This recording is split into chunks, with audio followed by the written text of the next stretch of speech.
Halo adik-adik, tahukah kalian bahwa sekolah kalian di SMP adalah suatu sistem organisasi? Ya, dimulai dari unit terkecil yaitu siswa.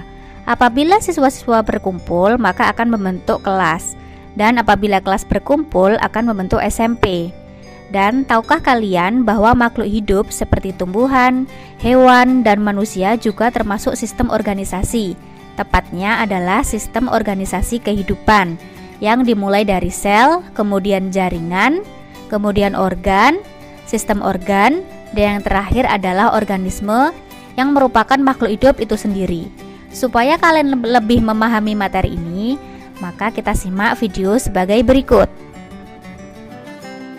Organisasi adalah sebuah kata yang diambil dari bahasa Yunani yaitu organon, yang artinya anggota suatu badan. Organisasi menurut Max Weber artinya adalah suatu hubungan yang terstruktur di mana tiap anggota yang bergabung dalam suatu organisasi mempunyai tugasnya masing-masing dan harus sesuai dengan fungsinya. Jadi bisa disimpulkan bahwa sistem organisasi kehidupan adalah suatu hubungan yang terstruktur di mana setiap anggota tubuh baik sel, jaringan maupun organ akan bergabung menjadi suatu sistem yang mempunyai tugas dan fungsinya masing-masing. Dalam sistem organisasi kehidupan terdapat satuan terkecil dari makhluk hidup yang dinamakan sel. Nah, kemudian sel-sel yang memiliki bentuk dan fungsi yang sama akan berkumpul membentuk jaringan. Sedangkan jaringan-jaringan akan membentuk organ. Kemudian organ-organ akan berkumpul untuk bekerja sama untuk melaksanakan fungsi tertentu yang dinamakan sistem organ. Contoh sistem organ pernapasan, sistem organ pencernaan, sistem organ transportasi, peredaran darah, dan sebagainya. Kemudian sistem organ yang satu akan berhubungan dengan sistem organ yang lainnya untuk membentuk manusia yang utuh atau organisme yang utuh. Baiklah, kita lanjutkan pembahasan kita tentang sel. Sel adalah bagian atau unit terkecil dari makhluk hidup. Berdasarkan ada tidaknya lapisan membran inti sel, sel itu dibagi menjadi dua, yaitu sel prokariotik dan sel eukariotik. Sel eukariotik artinya sel yang mempunyai membran inti. Contohnya amuba, alga merah, jamur, tumbuhan, hewan, dan manusia. Sedangkan sel prokariotik adalah sel yang tidak mempunyai membran inti, contohnya bakteri dan ganggang hijau biru. Berikut ini adalah bagian-bagian sel berserta fungsinya.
Jika kalian perhatikan lebih lanjut, terdapat beberapa perbedaan antara sel tumbuhan dengan sel hewan.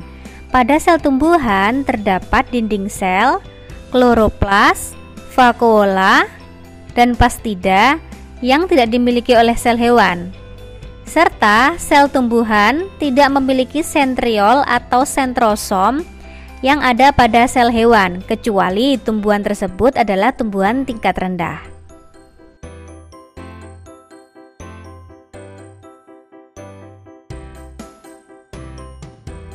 Selain sel, dalam sistem organisasi kehidupan juga terdapat jaringan. Jaringan adalah kumpulan dari sel yang sejenis dan memiliki bentuk dan fungsi yang sama. Berikut ini adalah contoh dari sel hewan, sel tumbuhan, dan sel pada manusia.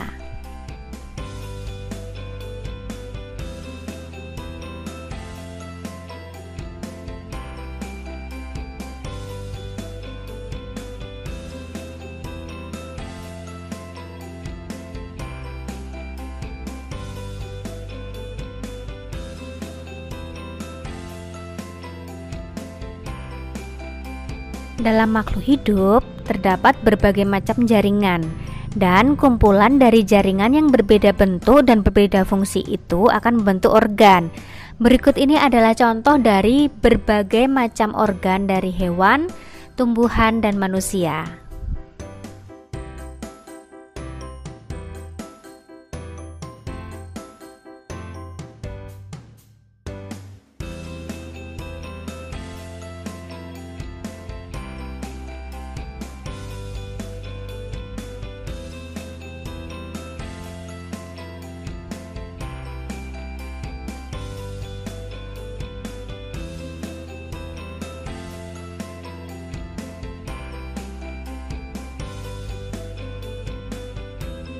Dalam makhluk hidup, kumpulan dari organ-organ akan saling bekerja sama dan melakukan fungsi tertentu, sehingga membentuk sistem organ. Ada berbagai macam sistem organ dalam tubuh hewan, tumbuhan, dan manusia.